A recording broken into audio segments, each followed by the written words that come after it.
ঈদের আনন্দকে আরও বেশি স্পেশাল করতে বানিয়ে নিলাম চটপটি। আর এই চটপটিটা কিন্তু আমি একা বানাইনি, আমার বড় ভাবিও সাথে ছিল। আসলে আমি বড় ভাইয়ের বাসায় বেড়াইতে গিয়েছিলাম সবাই মিলে। তো ভাবি বলল যে আচ্ছা আজকে আমি চটপটি বানাই। তো বললাম যে আচ্ছা ঠিক আছে। তো এর মধ্যে রাতের খাবারও কিন্তু ভাবি রেডি করবে, তো সব কিছু কেটে কুটে নিচ্ছে। আর এখানে যে ডিমটা কিন্তু একটু গ্রেট করে নেওয়া হচ্ছে। আর এই যে সব কিছুই মোটামুটি রেডি করে হয়ে গেছে। তো সব কিছু রেডি করার পরে তো ভাবি বলল যে আমি মোটামুটি রেডি করে দিয়েছি, এখন তুমি বাটির মধ্যে পরিবেশন করো। তো এর মধ্যে যে তেঁতুলটাও কিন্তু টক বানিয়ে নেওয়া হচ্ছে। তো চলুন আমরা চটপটিটা রেডি করি। কিভাবে রেডি করলাম। আর আজকের চটপটিটা এত বেশি মজা হয়েছিল যে বলে বোঝানো যাবে না। তো টকটা কিন্তু রেডি করা হয়ে গেছে। এখন আমি চটপটির মশলা এর মধ্যেও কিছুটা দিয়ে দিব। আর দিয়ে দিব হচ্ছে শুকনো মরিচের গুঁড়ো। আর বাকি যা যা আছে সব কিছুই আমি দিয়ে দিয়েছি।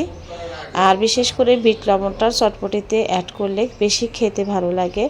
তো আমরা যেহেতু অনেকগুলো মানুষ ছিলাম, সেহেতু চটপটিটা একটু বেশি করেই বানিয়ে নিয়েছি। প্রায় 10টা বাটি কিন্তু আমি যেভাবে সাজিয়ে নিয়েছি।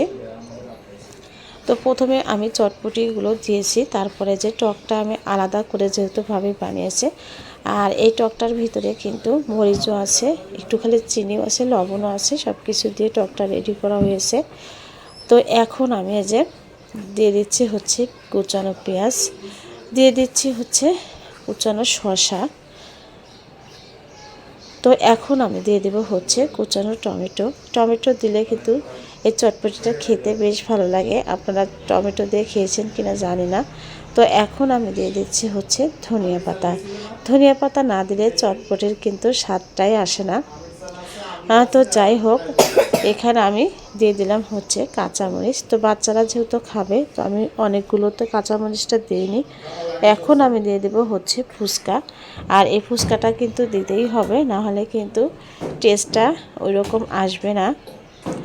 তো যাই হোক, দেখতে পাচ্ছেন যে আমি একের পর এক সব কিছু দিয়ে চটপটির বাটিগুলো কিন্তু একদম রেডি করে নিচ্ছি। আর ভাবি কিন্তু আমার কাছেই বসে আছে, ভাবি একটা করছে, আমি আর একটা করছি। তো এখানে আমি দিয়ে দেব হচ্ছে ডিম। তো ডিমগুলো দিয়েই কিন্তু আমরা চটপটিটা রেডি করা শেষ করব। তারপরে আমরা সবাই খেয়ে নেব।